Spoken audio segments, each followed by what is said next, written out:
ada satu serangan Islam yang paling dianggap hebat oleh mereka, padahal sebenarnya tidak hebat juga, tapi mereka anggap serangan berbobot.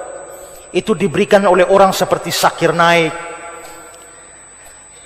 Pertanyaannya begini, di mana di Alkitab Yesus bilang, aku ini Allah, Tuhan, sembahlah aku?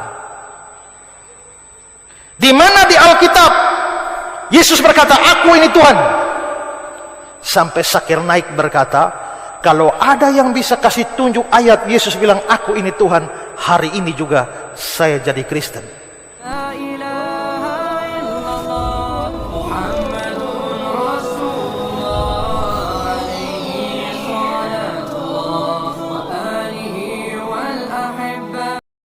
Assalamualaikum warahmatullahi wabarakatuh. Masih kembali di channel terbaru saya. Terima kasih kepada teman-teman masih setia menonton, mendukung, menyaksikan konten dari channel ini. Mudah-mudahan kabar sahabat muslim di sini selalu dalam lindungan Allah Subhanahu wa taala. Amin ya rabbil alamin. Jadi tentunya kita sudah mendengarkan bagaimana cuplikan videonya dari Pendeta Ezra Soru ini, di mana Pendeta Ezra Soru ini menanggapi video dari Dr. Zakir Naik. Dr. Zakir Naik pernah mengatakan, di mana ada ayat di dalam Alkitab itu Yesus menyebutnya dirinya Tuhan, maka saat ini juga saya pindah ke agama Kristen. Tapi sampai detik ini tidak ada satu pendeta pun yang dapat menunjukkan Yesus mengatakan akulah Tuhan, sembahlah aku. Yang melainkan banyak di dalam Alkitab itu adalah hanya utusan. Aku hanya diutus kepada domba-domba yang tersesat dari kaum Bani Israel. Yesus juga mengatakan tidak tahu hari kiamat. Yesus juga mengatakan dia tidak setara dengan Bapa. Dia mematuhi perintah dari Bapa. Seperti itu di dalam Alkitab.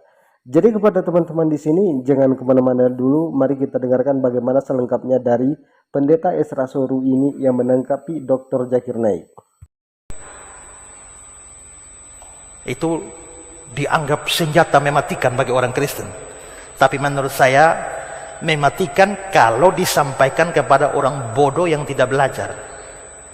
Ya, tapi kalau kita sungguh-sungguh belajar Alkitab, justru pertanyaan seperti itu yang pertanyaan bodoh menurut saya. Kenapa? Saya berikan beberapa jawaban. Pertama, dasar iman orang Kristen itu bukan hanya omongan Yesus. Dasar iman Kristen adalah seluruh kitab suci, Kejadian sampai Wahyu. Jadi biar Yesus tidak omong keluar dari mulut Yesus, asal kitab suci bicara itu, orang Kristen percaya. Jadi iman orang Kristen tidak hanya Yesus omong A kita A, Yesus omong B kita B. Seluruh kitab suci, Kejadian sampai Wahyu. Kalau keluar dari Kejadian sampai Wahyu, kita tidak terima. Jadi penjelasan dari Pendeta Ezra Soru ini, dia mengatakan bahwa Dr. Zakir Naik ini mengajukan pertanyaan itu kepada orang bodoh, orang yang tidak berilmu. Di mana ada Yesus di dalam Alkitab mengatakan akulah Tuhan, sembahlah aku. Maka saat itu Dr. Zakir Naik pindah ke agama Kristen. Jadi kata Tuhan di dalam Alkitab itu pada tahun 1668 itu belum ada. Itu belum ada pada tahun 1668, dan ini pernah diprotes besar-besaran di Eropa pada tahun 1969.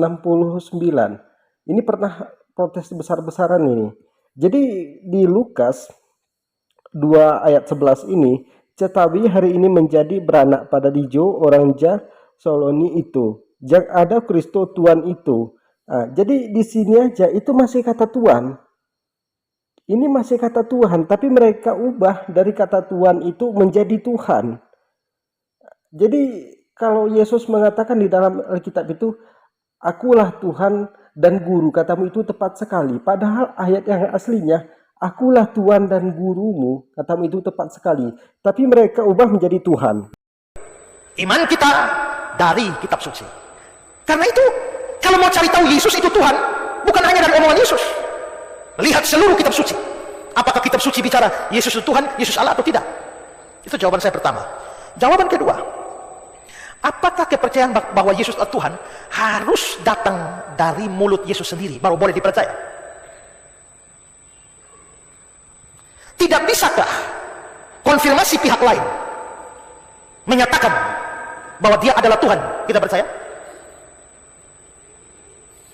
Permisi, adik Nona baju merah, mau tanya, adik punya bapak nama siapa?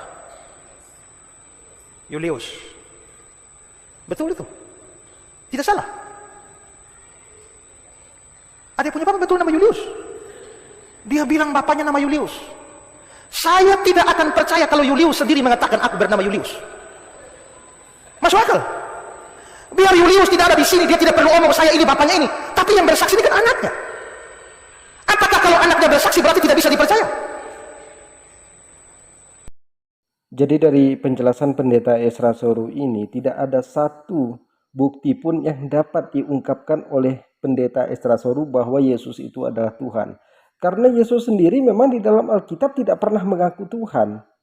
Tidak ada satu pun tanda-tanda ketuhanan dari Yesus ataupun Nabi Isa. Tidak ada satu ayat pun di dalam Alkitab. Hanya mereka itu mengatakan Yesus itu Tuhan. Kemudian Paulus mengatakan Yesus itu digantung di tiang salib. Yesus itu disalibkan pertama untuk menebus dosa manusia. Kalau kita boleh bertanya kepada siapa Yesus itu menebus dosa manusia kalau dia Tuhan? Yang kedua, Paulus mengatakan bahwa tergantungnya Yesus di kayu salib untuk menghilangkan hukum Taurat. Sedangkan Yesus sendiri mengatakan aku bukan untuk meniadakan hukum Taurat tapi melengkapi hukum Taurat. Ini kan bertentangan.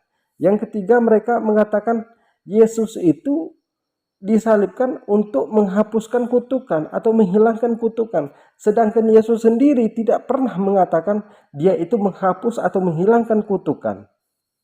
Ini kan hanya karangan dari Paulus. Yesus sendiri tidak pernah mengatakan dia itu menghapus dosa manusia dengan cara disalib. Kalau kita mendengarkan penjelasan dari Pendeta Esra Soru dari video yang lainnya, Yesus itu hanya dikambing hitamkan. Jadi Yesus yang tidak tahu apa-apa tentang permasalahan ini, tapi dia disalibkan. Itu kalau penjelasan dari Pendeta Esra Soru. Jadi secara tak langsungnya Yesus ini dikambing hitamkan. Tunjukkan sama saya memang kalau ada ayatnya bahwa Yesus mengaku dia Tuhan. Dan kenapa di Bible ini pada tahun 1600-an tidak ada kata Yesus di sini, tidak ada kata Tuhan di sini. Tapi sekarang kenapa ada kata Tuhannya? Kenapa mereka hilangkan, mereka tambahkan, mereka hapus ayat Alkitab ini? Kapan mereka bertemu dengan Tuhannya? Kenapa mereka ini berani menghapus ayat-ayat kitab sucinya, menambah-nambah kitab sucinya? Kalau sudah ditambah dan dikurangin, semuanya di situ ada perkataan para rasul mereka, para nabi mereka. Itu bukan kitab suci. Kitab suci disebut dia itu kitab suci. Dia itu betul-betul firman dari Tuhan. Itu yang dinamakan kitab suci. Nah, jadi kepada teman-teman mungkin cukup sekian. Silahkan dibagikan. Assalamualaikum warahmatullahi wabarakatuh.